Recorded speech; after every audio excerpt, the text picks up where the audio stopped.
मायावती ने बीजेपी को किया सपोर्ट, लेकिन फिर भी बीजेपी ने बसपा को लिया निशाने पर। योगी के मंत्री ने मायावती के साथ कर दिया खेला।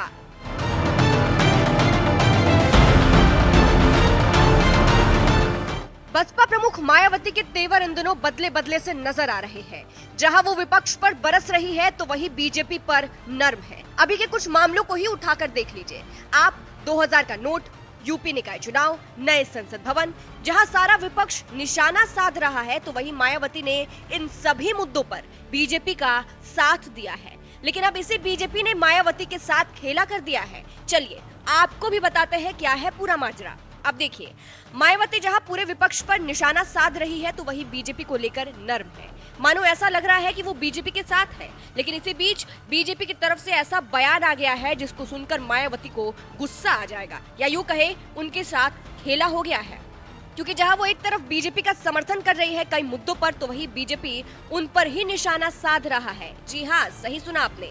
योगी के मंत्री और उत्तर प्रदेश के उप मुख्यमंत्री ब्रजेश पाठक ने बसपा पर निशाना साधा है। गुरुवार को बाराबंकी पहुंचे ब्रजेश पाठक ने जिला बीजेपी कार्यालय पर संगठन के पदाधिकारियों और जनप्रतिनिधियों के साथ बैठक की और जिले के सभी बीजेपी नेताओं और पदाधिकारियों से 2024 के लोकसभा चुनाव की तैयारियों में जुटने का आह्वान किया।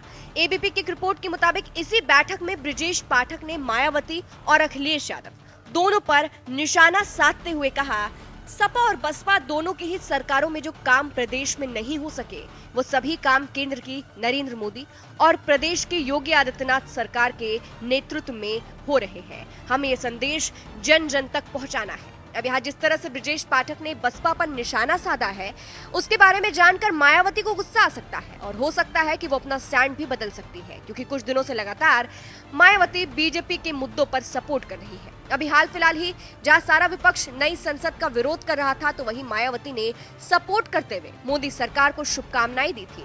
उन्होंने ट्वीट करते हुए लिखा था, नए संसद भवन के आज किए गए उद्घाटन के लिए केंद्र को शुभकामनाएं। इस नए संसद भवन का परम पूज्य बाबा साहेब डॉक्टर भीमराव अंबेडकर की मानवतावादी सोच तथा उनके बनाए गए पवित्र संविधान की नेक मंशा के हिसाब से देश व जनहित में सही व भरपूर इस्तेमाल हो, ये उचित होगा। इतना ही नहीं, अभी मायावती ने कांग्रेस पर भी निशाना साधा है। जिस तरह से राजस्थान के मुख्यमंत्री अशोक गहलोत ने बिजली उपभोक्ताओं को बड़ी राहत देते हुए हर महीने 100 यूनिट से ज्यादा बिजली का इस्तेमाल करने वाले परिवारों को भी पहली 100 यूनिट बिजली मुफ्त देने की बुधवार को घोषणा की है।